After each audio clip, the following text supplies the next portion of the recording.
Have you ever walked into a room and just felt happy?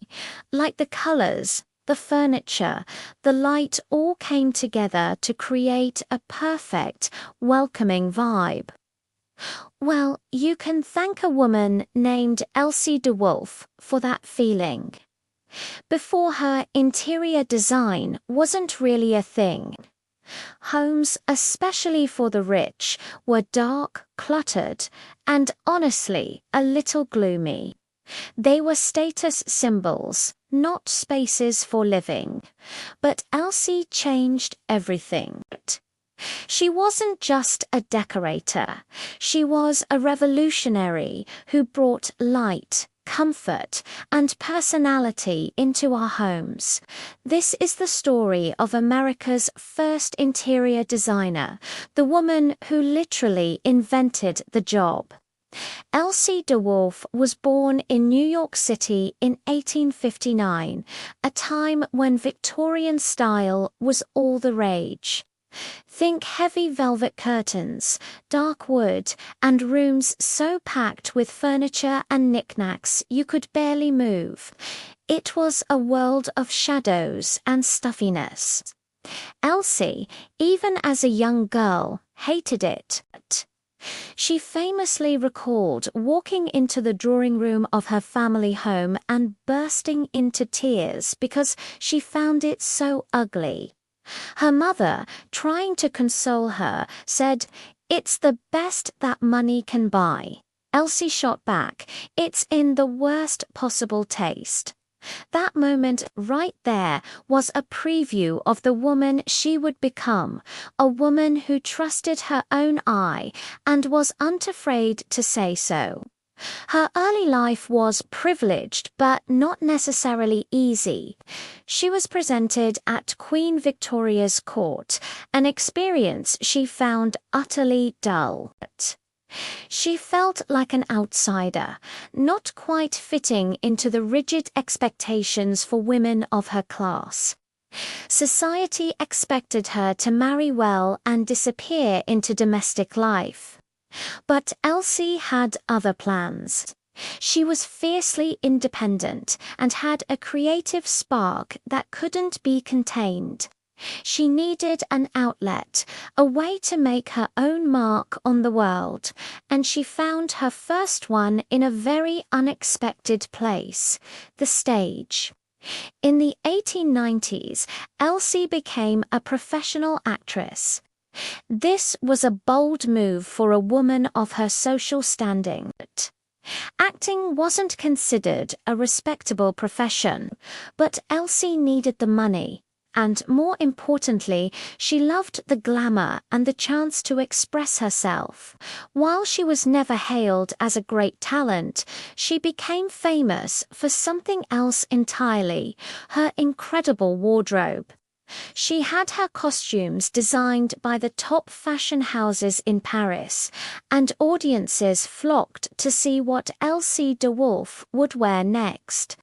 She understood the power of visual presentation, a skill that would become the cornerstone of her future career. It wasn't just about the clothes. It was about creating a look, an entire aesthetic. Her life took a significant turn when she met Elizabeth Bessie Marbury. Bessie was a powerhouse, a highly successful literary and theatrical agent, one of the most influential women of her time. They fell in love and became lifelong partners, forming a relationship that was both romantic and a formidable business alliance. Together, they bought a home in New York, the Washington Irving House. And this is where the magic truly began. The house was, of course, decorated in that dark, dreary Victorian style Elsie despised. So she took charge. She ripped out the heavy draperies and dark wallpaper.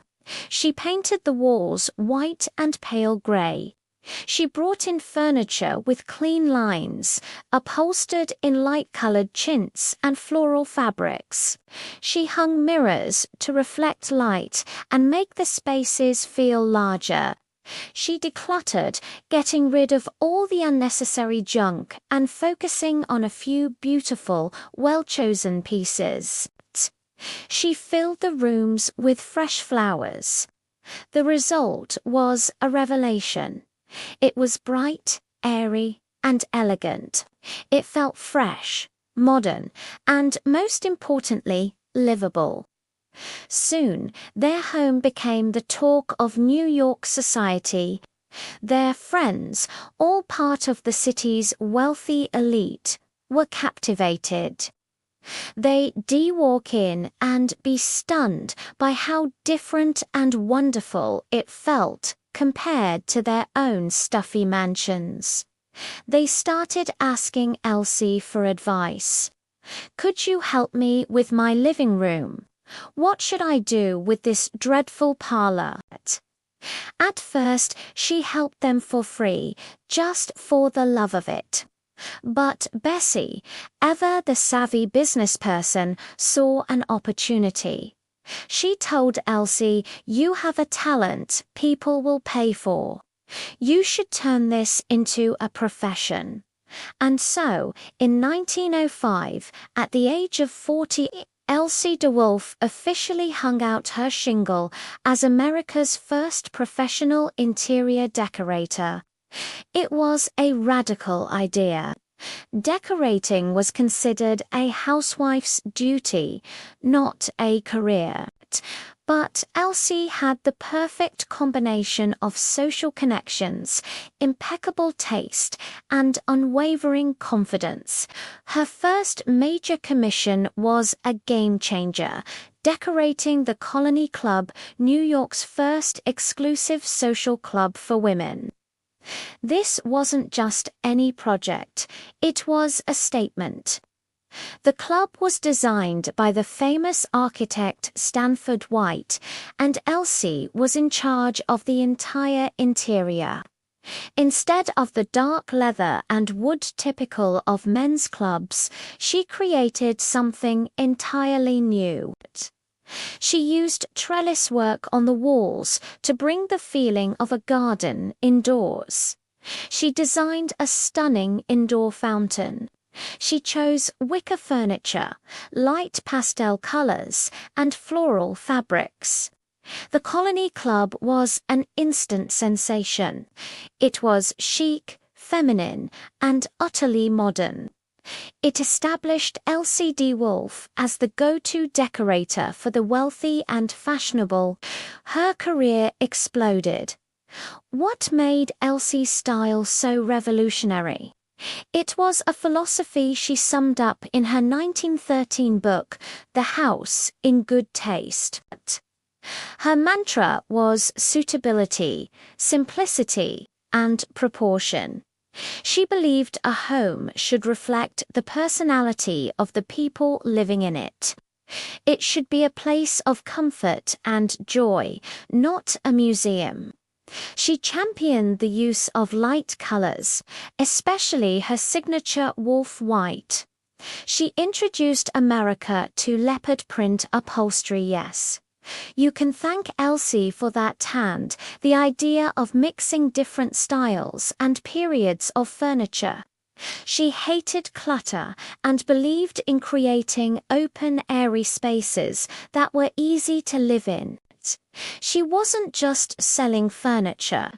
She was selling a lifestyle, one of elegance, comfort, and modern sophistication. Elsie became a celebrity. She was an influencer long before social media was ever invented. She wrote magazine columns, gave lectures, and even had a syndicated newspaper column dispensing advice on everything from color palettes to curtain rods. She was a brilliant self-promoter who understood the power of a personal brand. She was always impeccably dressed, famously dyeing her hair blue in her later years and hosting legendary parties at her villa in Versailles, the Villa Trianon. Her guests included everyone from Coco Chanel to the Duke and Duchess of Windsor. Speaking of which, her life was as glamorous as the rooms she designed. In 1926, at the age of 61, she made headlines by marrying a British diplomat, Sir Charles Mendel. It was largely a marriage of convenience, giving her the title Lady Mendel and further cementing her social status, while she continued her life with Bessie Marbury. She was a master of living life on her own terms, defying conventions with style and grace. Elsie de Wolfe worked well into her 80s, continuing to shape the tastes of generations. She passed away in 1950 at the age of 91, leaving behind a legacy that is impossible to overstate. She didn't just decorate rooms, she created an entire profession. She liberated the American home from the dark, oppressive clutter of the Victorian era and ushered in an age of light, simplicity, and personal expression. Every time you pin a picture of a bright, airy living room, or choose a paint color that makes you happy, or mix a modern sofa with a vintage chair, you're channeling a little bit of Elsie de Wolfe. She taught us that our homes should be our havens, a true reflection of who we are. And that is a beautiful, enduring design for living. Thanks for watching. If you enjoyed this story, please give this video a like and subscribe for more stories about incredible people who changed our world. See you next time.